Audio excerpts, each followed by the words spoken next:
కానీ government notifications అయితే 100 వరకు పర్ ఇయర్ మనకు మన కంటికి కనిపించేటువంటిది కొంతమందికి తెలిసిన అంటే ఒక యాంగిల్ నుంచే చూసేటువంటి వాళ్ళు ఉంటారు. బ్యాంక్స్ అంటే బ్యాంక్సే చూస్తారు. స్టేట్ గవర్నమెంట్ జాబ్స్ అంటే state government jobs point of view నుంచే చూస్తారు. ఇంకొంతమంది సివిల్ ప్రిపేర్ అయ్యేటువంటి వాళ్ళు ఎవరైతే ఉంటారో వాళ్ళు దాన్ని యూపీఎస్సీ సైడ్ నుంచే చూస్తూ ఉంటారు. కాబట్టి వీటికి సంబంధించిందే ఈ ఫుల్ డేటాని ఏ వీడియోలోనూ మీరు చూడలేరు. కాబట్టి ఈ వీడియో చూసేటువంటి వాళ్ళు ఎవరైతే ఉంటారో పూర్తిగా చూసి కింద కామెంట్ బాక్స్లో పోస్ట్ చేయండి, నాకు అవగాహన ఉంటుంది. నాగరాజు గారు, ఇప్పటి వరకు నేను కవర్ చేసిన 30%ఏనండి. ఇంకా 70% నోటిఫికేషన్ గురించి మనం మాట్లాడుకోవాలి. ఓకే. పిఎస్యూస్లో నెక్స్ట్ ఉండేది జిఐసి అంటాం, అంటే జనరల్ ఇన్సూరెన్స్ కంపెనీస్. ఇది ఒక కంపెనీ కాదండి, మొత్తం 6 కంపెనీలు కలిపితే జిఐసిస్ అని అంటాం. సో ఇప్పుడు నేను కంపెనీ పేర్లు చెప్తున్నాను, దానిలో వచ్చే నోటిఫికేషన్ మళ్ళీ విడిగా చెప్తా. ఓకే. ఫస్ట్ ఇది అన్నిటికంటే పెద్దది, ఇండియాలో సింగిల్ లార్జెస్ట్ ఫర్మ్ ఏది అని అంటే అది LIC, life insurance corporation. LIC ఉంది. ఎల్ఐసిలోనే 4 రకాల డిఫరెంట్ నోటిఫికేషన్లు వస్తాయి. ఆ నోటిఫికేషన్ గురించి మళ్ళీ మాట్లాడుకుందాం. అసలు ఫస్ట్ ఇన్సూరెన్స్ కంపెనీస్ ఏమున్నాయో చెప్తా. ఇవన్నీ పబ్లిక్ సెక్టర్ అండి, అన్ని government. LIC, United India Insurance, UIIC అంటాం. New India Insurance Company, National Insurance Company, Oriental Insurance Company, Agriculture Insurance Company. మొత్తం 6 ఉన్నాయండి. 6 ఇన్సూరెన్స్ కంపెనీలు ఉన్నాయి. ప్రతి దానిలోనూ 4 నోటిఫికేషన్లు వస్తాయి. ప్రతి దాంట్లో 4 నోటిఫికేషన్లు వస్తాయి. సో అక్కడే 24 నోటిఫికేషన్స్. ఎస్, 24 ప్లస్ ఒకటి ఎక్స్ట్రాగా వస్తుంది, అది మళ్ళీ చెప్తాను నేను. ప్రతి దానిలోనూ ఏమేమి వస్తాయి అని అంటే అసిస్టెంట్ వస్తుందండి, క్లర్క్, ఏడిఓ వస్తుంది, అసిస్టెంట్ డెవలప్మెంట్ ఆఫీసర్, ఏఏఓ వస్తుంది, అసిస్టెంట్ అడ్మినిస్ట్రేటివ్ ఆఫీసర్. దీంతో పాటు స్పెషలిస్ట్ ఆఫీసర్ కూడా ఉంటుంది. ఓకే. సో ప్రతి దానిలో 4 ఉంటాయి. అలా మొత్తం 6 కంపెనీలు, 6 × 4 24. దీంతో పాటు ఎల్ఐసిలో కొత్తగా ఇంకొకటి పోస్ట్ ఉంటుందండి. అదేంటి అని అంటే housing finance limited, HFL. LIC మాత్రమే అది సపరేట్గా ఇస్తుంది. సో ఇన్సూరెన్స్ కంపెనీలు మొత్తం అన్నీ కలిపి 25 నోటిఫికేషన్లు వస్తాయి.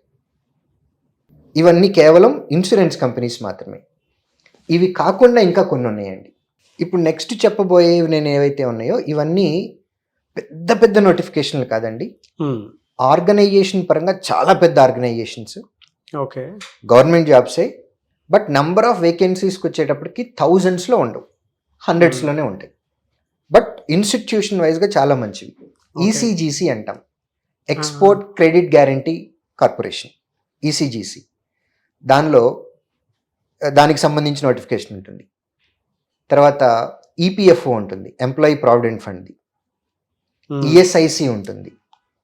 దీంతోపాటు ఇస్రోలో యూజువల్గా ఏమనుకుంటాము అని అంటే, ఇస్రో అంటే సైంటిస్టులు రాకెట్లు అన్నీ పైకి పంపించాలి, దాని కోడింగు అంత మెకానికల్ ఎలక్ట్రికల్ అని అనుకుంటాం.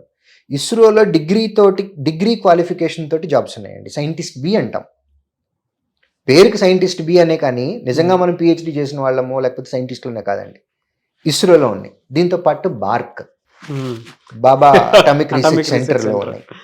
దీంతో పాటు మింట్ ఉన్నాయి. ఇండియాలో డిఫరెంట్ మింట్స్ ఉన్నాయండి. మనకి హైదరాబాద్లో కూడా ఒక మింట్ ఉంది, అంటే మనకి నాణ్యాలు తర్వాత కరెన్సీ ముద్రించేది. అవును, మింట్ కూడా గవర్నమెంట్ దండి. మింట్కి సంబంధించి కూడా నోటిఫికేషన్లు ఉన్నాయి. వీటితో పాటు బిఐఎస్ అని ఉంటుంది, bureau of Indian standard. So మీరు ఎలక్ట్రానిక్ గూడ్స్ కానివ్వండి ఏమైనా కొన్నప్పుడు దాని వెనక బిఐఎస్ అంటే ఇండియా సంబంధించినటువంటి జియోగ్రఫికల్ కండిషన్, వెదర్ కండిషన్స్కి సంబంధించి మనం వాడేటటువంటి ఐటమ్ ఏదైతే ఉందో అది ఇండియాలో పర్మిసిబులా కాదా అనేది బిఐఎస్ వాళ్ళు కొన్ని నామ్స్ ఉన్నాయి వాళ్ళకి. ఆ నామ్స్ అన్నీ కనుక మనం సప్లై చేసినట్లయితే దానికి బిఐఎస్ మార్క్ ఇస్తారు. So BIS, bureau of Indian standard ఉంది. వీటితో పాటు మన తెలంగాణకి సంబంధించి most prestigious organisation Singareni collieries. అవును, సింగరేణి కాలరీస్ కూడా అది కూడా జనరల్ పబ్లిక్ సెక్టర్ యూనిటే. అలాగే ఆంధ్రప్రదేశ్కి సంబంధించి sentiment, Vizag steel plant. So అది కూడా పబ్లిక్ సెక్టర్ యూనిటే. వీటితో పాటు సెంట్రల్ వేర్ హౌసింగ్లో ఉన్నాయి.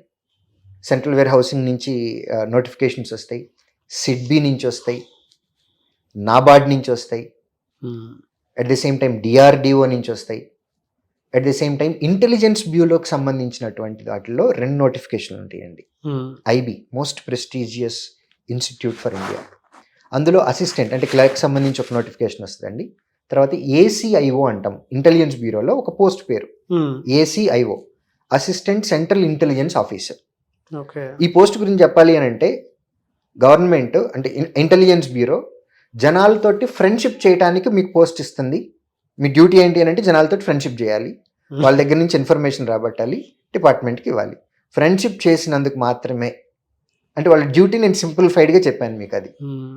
సో వీటన్నిటికీ సంబంధించి ఇవి కాకుండా సిడ్బి ఉంది, సెబి ఉంది, అవును, at the same time FCI కూడా ఉంది.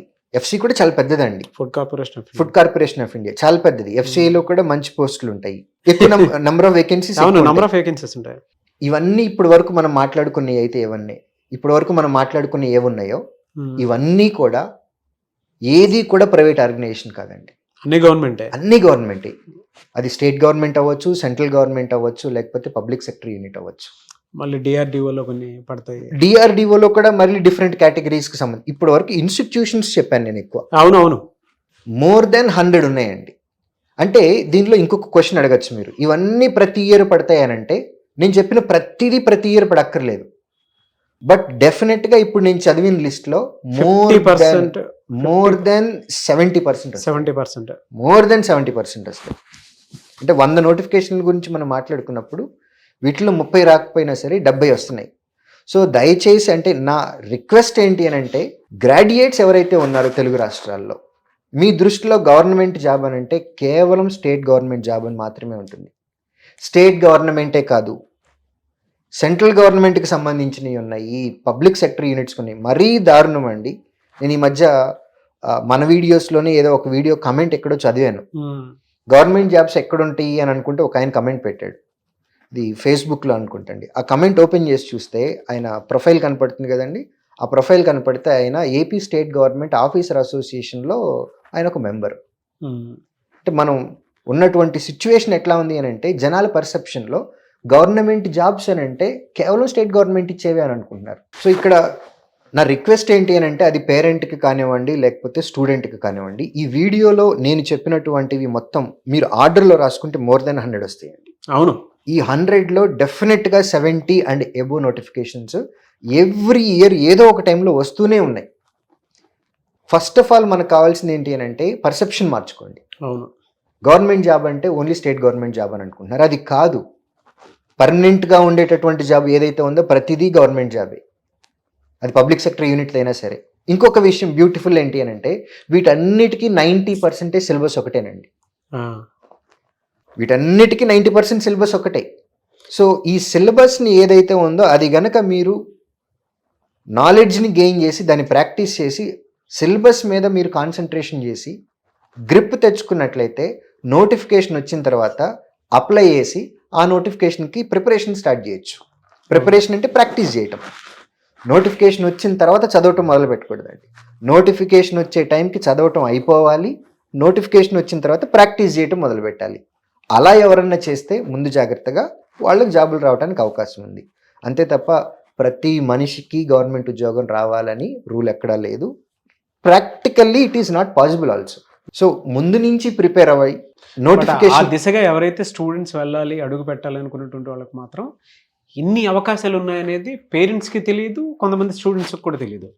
మీరు చెప్పిన తర్వాత ఆ లిస్ట్ అవుట్ అంతా చేసుకొని ఉంటే నాకు అనిపిస్తుంది అనమాట, అరే ఇన్ని అవకాశాలు ఉన్నాయి కదా, దగ్గరుండి కొన్ని అవకాశాలు మనం గుర్తించలేము అనేటువంటి ఆలోచన వస్తుంది. ఇంకా నేను మిస్ అయినవి కూడా కొన్ని ఉండొచ్చు. నాకు తెలిసి నేను చెప్పాను, బట్ ఇవి కాకుండా ఇంకా 4-5 కూడా ఉండుండొచ్చు. సో ఆపర్చునిటీస్ చాలా చాలా ఉన్నాయండి. ఏంటి అని అంటే ఒక రైట్ పర్సన్కి రైట్ ఆపర్చునిటీ కావాలి అని అంటే పర్సెప్షన్ మారాలి. రైట్ ఇన్స్టిట్యూట్ కూడా దొరకాలి, రైట్ టీచర్ దొరకాలి, గైడ్ దొరకాలి, మెటీరియల్ అంటే అన్నీ కలిసి రావాలండి, ఒకటని కాదు. ఎట్లా సార్ అంటే మీ ఇన్స్టిట్యూట్లో స్టూడెంట్ జాయిన్ అవ్వాలి అంటే మిమ్మల్ని ఎలా అప్రోచ్ అవ్వాలి? స్క్రీన్ మీద కనపడుతున్న నెంబర్కి కాల్ చేయొచ్చండి. Very good and detailing knowledge అండి. Thank you sir, thank you so much Sudheer garu. Thank you అండి. చూసారు కదండి వీడియో. ఈ వీడియోపై మీ అభిప్రాయం కమెంట్ బాక్స్లో పోస్ట్ చేయండి. ముఖ్యంగా మీరు కనుక ఏదైనా సరే గవర్నమెంట్ జాబ్లో మీ జీవితం ఒక్కొక్క సెటిల్డ్ లైఫ్ లాగా చూసుకోవాలి అనుకున్నటువంటి వాళ్ళు ఎవరైతే ఉంటారో స్క్రీన్ మీద మీకు కాంటాక్ట్ నెంబర్ కనిపిస్తుంది.